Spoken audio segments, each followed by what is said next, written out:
August passed by, we are getting closer to spending Friday nights under the lights for one of East Texas's favorite pastimes, high school football. Right now, it's just the preseason, so coaches and staff are taking extra precautions to prepare athletes to face a common rival for every team, which is the Heat. East Texas News Weekend's Lauren Tier talked with some professionals about how they make sure the squad will be healthy and ready to play in the extreme heat.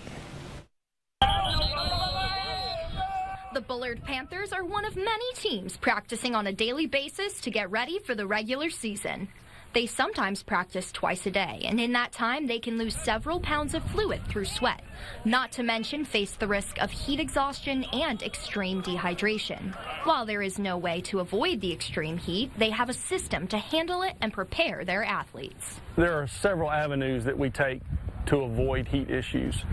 Number one is acclimation. We hope that our athletes are out during the summer. Matter of fact, I send out statements and Facebook posts and emails to say, hey, don't sit at home, get outside. We have a summer program that we hope that all the kids are here and getting used to the heat. Head athletic trainer Jeff Schroed, known as Doc to everyone at the school, says their bodies have to build up a sort of tolerance for the heat before they can successfully play a full game. But acclimation isn't the only safety precaution. Nutrition is our number one thing. Having the right foods, the right drinks, all that kind of thing before you get here is so important.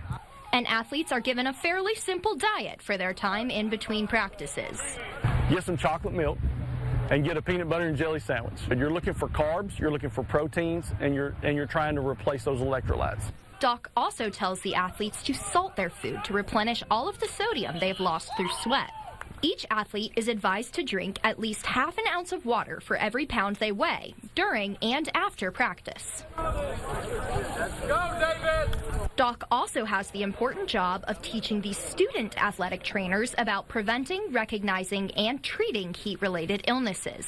We tell them not to let the athletes say no too many times, because athletes will get in the middle of practice and they think they're fine and they don't need water. But we tell them not to let them say no more than once and put the bottle up there and make them drink some water. Athletic director Scott Calloway says their mission is simple. That's our responsibility, is to take care of them, and their safety is number one priority. He says sometimes kids think they are invincible, but it is the job of the coaches and staff to protect their players by having emergency plans, well-prepared athletic trainers, and an educated team that knows how to take care of their bodies to play the sport they and so many others love. Everyone, 3, 1, 2, 3! Lauren Tier, East Texas News Weekend. And the regular season starts the week of August 24th.